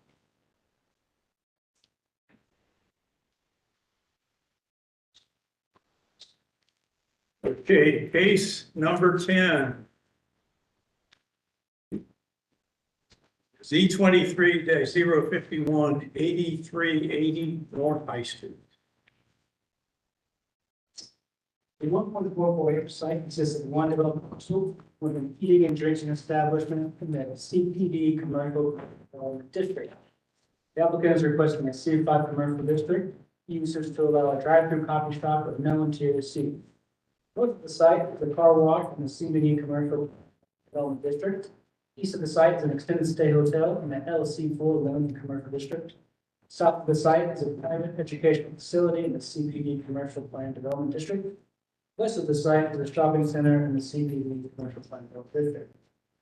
The site is located within the boundaries of the far north area plan, which recommends mixed-use community land uses at this location. The site is located within the boundaries of the far north Columbus Communities Coalition, whose recommendation is for approval. The Columbus Multimodal Thoroughfare Plan identifies the portion of North High Street as a suburban commuter corridor requiring 160 feet of right-of-way. For City Department's recommendation, we have conditional approval. The requested C5 commercial district will allow a drive-through coffee shop with no interior seating. The proposal is consistent with the far north area plan's land use recommendation for the mixed-use community. Zoning staff supports the proposal on the condition that the parking spaces provided meet code required dimensions, while the applicant agrees to seek a variance. The planning division staff requested additional landscaping and screening along High Street and Dilmont Drive to hide parking, and also requested that applicant provide a sidewalk leading from High Street to the front of the building. Upon resolution of zoning staff and planning division comments, city departments can recommend full approval. Have you seen anything change as a result of your requests? Yeah, it's, Well, I'm asking from, okay, Daniel, No traffic issues. Chris, Sidewalk has been provided as shown in the site plan, but I don't believe that we've seen the landscaping that we've requested. okay. Okay, let me ask, is anyone here to speak regarding application number 10? Suspicious looking guy back in the back. Okay, could you give us your name for the record? Yes, I'm Maggie Georgillis. I'm with Motley Seven Brew, so we would be the operator of the unit. Okay, and is there a reason you couldn't come up with some landscaping? I have my civil engineer that has been working and communicating with staff on this project, and he's available for me to dial in if you have any questions on that, but I'm sure that it is just missing by accident, so obviously we would be complying with the landscaping that is required. I would like to dial him in, though, on the sidewalk issue. We were speaking earlier, and the grade that is coming down off of High Street, as shown there, is at a 15% grade. And I understand for ADA compliance, it should only be a 5% grade. And then if you look around on both sides of High Street there is, there are sidewalks, and we could put sidewalks on Dilmont Road, but there's no other sidewalks that are leading directly to the building. And I think where it's shown, it would be crossing our drive-through lane. So I'm not, he could speak further for that if you would like me to dial him in, but that was an issue we just wanted to address with you. Okay, when this staff report came out, there is a drawing that shows some pretty minimal landscaping. Is that something you reacted to and you want more? what was the first thing in the comments? That would be a planning comment. Chris, Okay, Right, so planning's comments would say, in this case, since it's really auto-oriented, is there a way to screen that area above and beyond what's required by code for our sport? above and beyond. All right. Now, how do we, assume we vote yes here, you have about a month before you have to go to city council. Correct. We can create a condition to our report that you have a suitable and acceptable landscaping plan and or sidewalk before you go to city council. Okay. Or they'll hold somebody's feet to the fire. Okay. They probably won't want to get on a cell phone and talk to somebody. Okay. I apologize for that. It's from I'm the state. familiar with that location, and it's not asking for the moon to clean that up. It's I'm sure we can accommodate. pretty desolate looking corner right now, so. Okay, so anybody else have a comment? I just have a question. How does the second drive-through lane get coffee? Well, this is very interesting. This is one of a newer concept, and I think you're going to be seeing it with a lot of retailers in the future. But We have, one of the things that makes this brand so exciting is that we want that person-to-person interaction. So rather than driving up and ordering through a speaker box, we have our employees at the car taking the order on a tablet, and then that gets sent to the hut. And that would also improves the traffic flow. So it speeds up the time that the cars are able to come in and out. And it also creates that one-on-one interaction with the customer and the employee. Roller skates? No, we're not gonna go that far yet. Does that make you the Chick-fil-A? You know, I think it's kind of a cross between a Chick-fil-A, and I think if they said if Chick-fil-A and Dutch Brothers had a baby, that would be us. All right, any other comments, questions? All right, do we have anything to put into a motion regarding the text for the site? Okay, be sure, we do need a motion that the applicant define the landscaping commitments you're going to make and make them to the satisfaction of the planning commissioner. Right there he is. Christopher. So that you get that I's dotted, T's crossed before you go to city council. Will do. Mr. Chairman, just to satisfy my curiosity, what happens during winter? I'm sorry, sir? What happens during winter?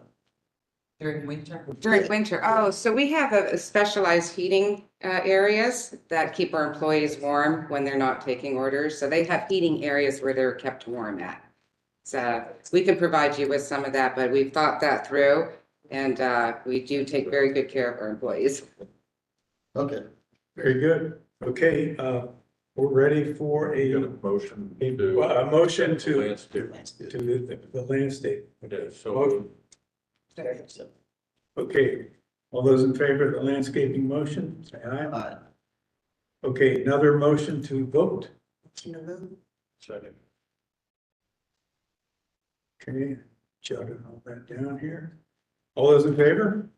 All right, okay, please call the roll. Was there a second motion? Did I miss it? Yeah. Oh, who did what? I was. Janice. Okay, sorry. Franklin Been a long. made the motion and John Ingerson seconded. Okay, John Ingerson, Yes. Caleb McQuaid, Yes. Denise Keith Shanklin, Yes. Maria Conroy, Yes. Chair Fitzpatrick. Yes, you're approved. Thank you very much.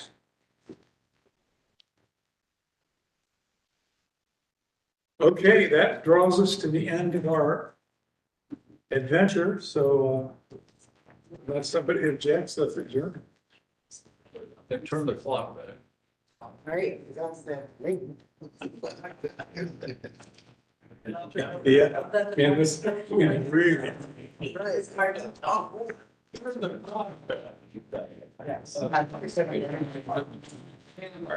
Good news.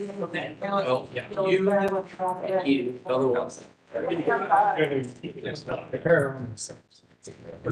After all, hardly, you know, somebody says, that might be. I used to eat like. It's, I don't mind. I've done it before. I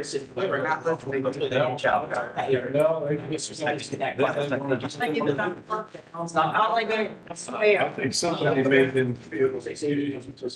Yeah, I'm gonna stand right here. I'm gonna find. And just wait for. Yeah. So that would mean. Yeah. Or that would.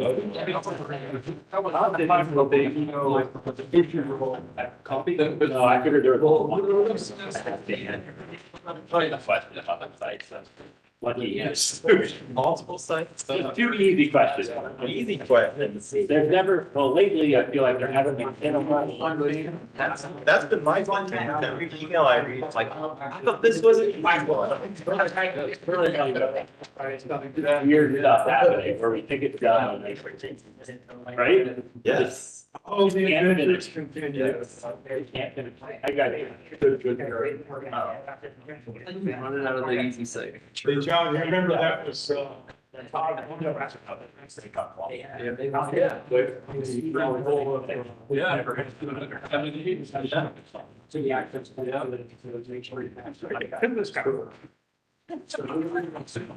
Standard white shirt. I better. Maybe it's. Just wanted to shake it up. Behind it. Yeah, it really. Right, so once we keep that, everything is just, instead of trying to do around between different. Yeah, I think you rightly just follow them. Yeah. Okay. Make sure. It's on my list. I was working on that last Friday, and I was working with this one earlier this week, and. Okay, so we got this, cool. And you, I guess we were just. You know, if something does come up that she needs to be aware of, whether it's a plan, such plan thing, the right park says, right, so. So they need to have. Right, I already talked, yes. Yeah, so. Thank you. You know, it's really just making a turn. Yeah. He's pretty sure. Okay. I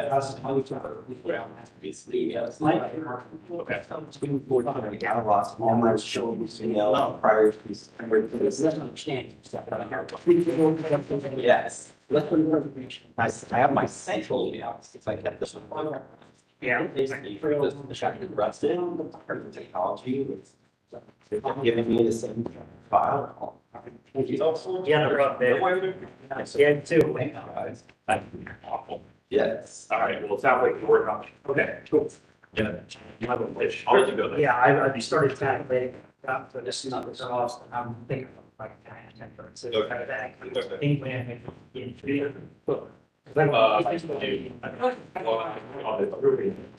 You more, so I'm 70, I'll pick. I'll let you know, but it's. That's not like I heard about. Yeah. It's like Monday's meeting, I got 2 more meetings, but so. This is me, really, so it's okay, let's get you follow on.